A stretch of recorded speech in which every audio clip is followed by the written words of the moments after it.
नाज़रीन गिरामी अस्सलामु अलैकुम वरहमतुल्लाहि वबरकातुहू। सीधी बात के ताज़ा तरीन प्राइम टाइम में आप लोगों का इस्तकबाल है। नाज़रीन गिरामी में अंसार अज़ीज़ नदवी इस वक्त आप लोगों के सामने कुछ अहम तरीन ख़बरें, कुछ वायरल वीडियोस और कुछ तनकीदी तज़किये लेकर के हाजिर हुआ। तफसीलात में जाने से पहले नाज़रीन गिरामी आप लोगों से जो दरख्वास्त होती है उस पर तवज्जो करने की अपील करूँगा। नाज़रीन गिरामी, हिंदुत्व की गुंडागर्दियाँ ख़त्म नहीं हो रही हैं। लगातार कभी स्कूल में घुस जाते हैं, कभी कुछ इल्ज़ामात लगाते हैं, कभी तोड़ फोड़ मचाते हैं, न त्योहारों में देखते हैं। ऐसा लगता है कि भारत इस वक्त कानून के हाथ पे नहीं चल रहा है बल्कि गुंडे चला रहे हैं। देखिए, एक वीडियो इस वक्त सामने आई। इस वीडियो में आप देख सकते हैं कि किस तरह के हिंदुत्व के गुंडे भगवा गमछे डाले इस वक्त जय श्री राम के नारे लगाते हुए तोड़ फोड़ मचा रहे हैं। ये वीडियो आई है मध्य प्रदेश के जबलपुर ज़िले से। यहाँ पर जॉय स्कूल नामी एक प्रिंसिपल को, जिसका नाम अखिलेश मेवान बताया गया है, उन पर इल्ज़ाम लगाया गया कि उन्होंने व्हाट्सएप पोस्ट में जो है एक राम को इंसल्ट करने वाले रिमार्क्स किए थे और हिंदू रिलीजन के ख़िलाफ़ भी उन्होंने रिमार्क्स किए थे, तबसरे किए थे, तनकीदी तज़िये किए थे। उनसे माफ़ी की डिमांड रखते हुए जो है पूरी तरह से स्कूल में तोड़ फोड़ मचाई है।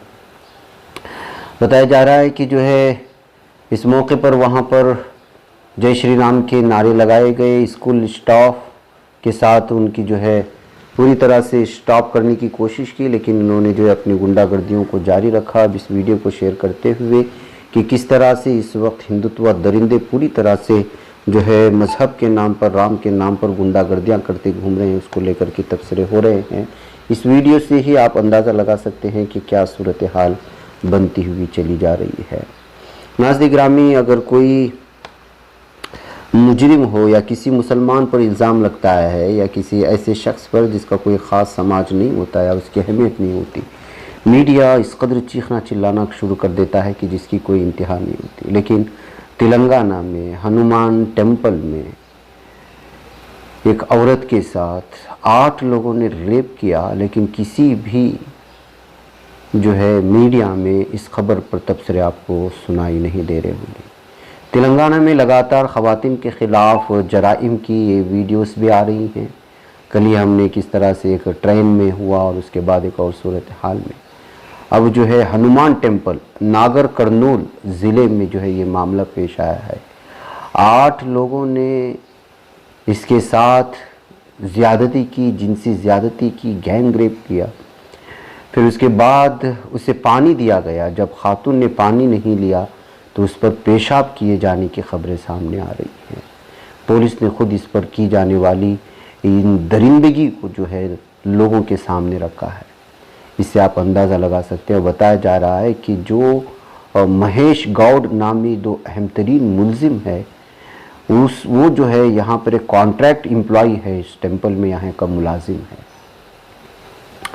उसने अपने 4 मज़ीद दोस्तों को बुलाया, फिर मज़ीद 3 लोगों को जो है इस देहात से बुलाया। उस खातून के साथ जो है ज़बरदस्ती की गई। बताया जा रहा है कि वो दोनों को जो है जानते थे, मियाँ बीवी को जो है जब वहाँ चले गए तो मियाँ को सबसे पहला दरख्त से बांधा, फिर खातून के साथ ये जबर किया गया है। किस कदर भयानक दरिंदगी है, किस कदर हैवानियत है। लेकिन जाहिर सी बात है कि जो है हरीश गौड़, अंजनेलू गौड़, सादिक बाबा, मणिकंठा, कार्तिक, ये तमाम के तमाम इस वक्त जो है गिरफ़्तार कर लिए गए हैं। और इन दरिंदों को इस वक्त जो है पुलिस तो गिरफ़्तार कर लिया है, लेकिन मीडिया को एक मंदिर में और मंदिर का एम्प्लॉय वहाँ दर्शन करने आई हुई खातून के साथ, उसके साथ मौजूद शोहर को दरख्त से बांधकर उसके सामने ज़्यादती होती है। मीडिया को जो है उसके कान भी जूं तक नहीं रेंगती। तो आप अंदाज़ा लगाएं कि मीडिया किस कदर जो है जराइम के सिलसिले में एक तरफा जो है रिपोर्ट करता है। जब उसका मज़हब कोई और हो तो उस पर चीखना चिल्लाना कर देता है, और मज़हब उसका नहीं है तो इस खबर को दबा दिया जाता है। इस खबर के सामने आने के बाद इस मौके पर जो है ये तबसरे शुरू हुए। गिरामी, कार में मौजूद इन अफराद को आप देख रहे होंगे, ये लोग दिल्ली के हैं। दिल्ली नोएडा से सनातन सिंह, वीर सिंह, अनिल कुमार, प्रसाद सिंह, इन चारों ने संभल का सफ़र किया ताकि जामिया मस्जिद में जाकर के मस्जिद के बाहर हवन करें। आप अंदाज़ा लगाएं इन लोगों की इंतज़ामिया पुलिस की जानिब से